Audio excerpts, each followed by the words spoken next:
E a gente segue falando sobre infra porque a diretoria da ANEEL decidiu prorrogar o prazo de vista do processo de caducidade da distribuidora Enel em São Paulo.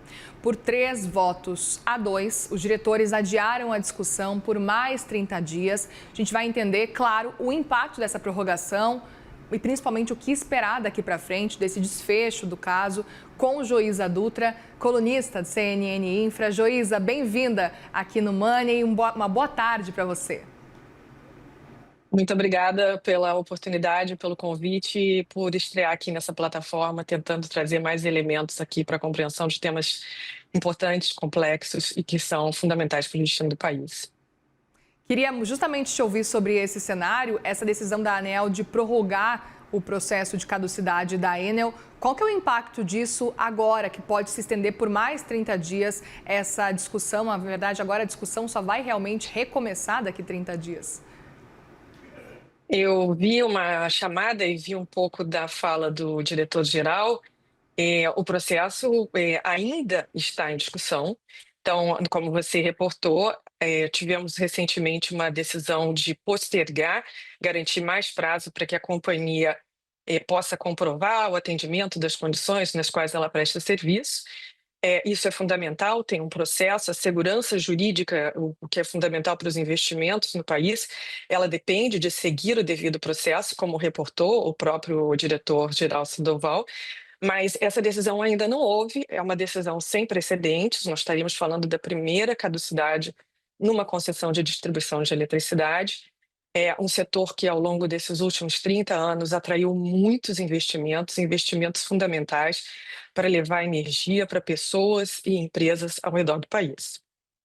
Perfeito. E queria justamente entender, diante desse cenário, o que a gente pode esperar em termos de movimentação de autoridades diante desse cenário. A gente sabe que ano agora eleitoral, existe uma pressão muito grande. O que a gente pode esperar nesse caso? A gente gostaria, eu pelo menos gostaria como cidadão, que o processo tomasse como base todos os elementos fundamentais para que se comprove que a companhia atendeu ou não atendeu, se a companhia atendeu ou não atendeu ao que está colocado. O que existe de fato é o seguinte: existe uma grande insatisfação. O diretor chamou ali da dificuldade com a licença social que teria perdido a companhia. Esse é um ponto fundamental.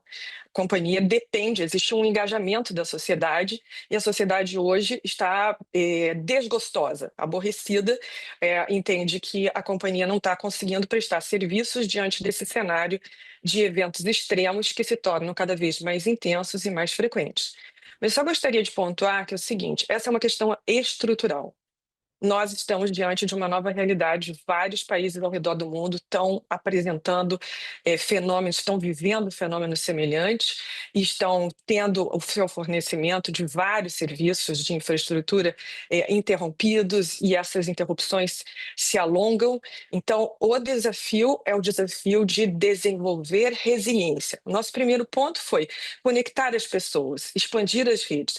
Só que essas redes hoje estão expostas a novos eventos, a novos fenômenos, e a gente precisa investir, modernizá-las, não é? E para isso a gente precisa da garantia do retorno desses investimentos. Por quê? Porque a gente não tem espaço fiscal para fazer com que o contribuinte suporte esses investimentos em infraestrutura. É o consumidor. Tem que caber no bolso do consumidor, e para isso o papel do regulador é dizer o seguinte: quando, como e de que forma vale a pena fazer investimentos em redes mais robustas que conseguem suportar melhor e se recuperar mais rápido diante desses fenômenos que são inevitáveis.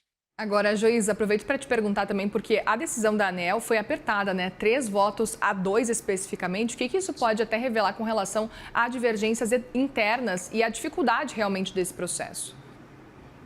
Bom, primeiro revela que isso não está pacificado. A decisão que foi tomada até agora, a que eu acompanhei, não foi de mérito, não se tomou uma decisão com relação à caducidade. Esses 3 votos a 2, eles estão falando: teremos um prazo adicional para poder avaliar os elementos que vão ser trazidos pela área técnica para ver se essa companhia de fato tem se recuperado ou se existe uma tendência diferente. Será que a manutenção, as condições de resposta das equipes diante diante desses eventos tem melhorado? Essa que é a questão chave. Diante dos fatos, trazidos os fatos ao final desse período concedido, graças aos 3 votos a 2, aí é que nós vamos ter elementos para um encaminhamento ou não de uma recomendação de caducidade que vai caber ao ministro de Minas e Energia. Muito bem, Joísa Dutra, nossa colunista do CNN Infra, obrigada mais uma vez pela conversa por aqui e até a próxima. Obrigada. Obrigada.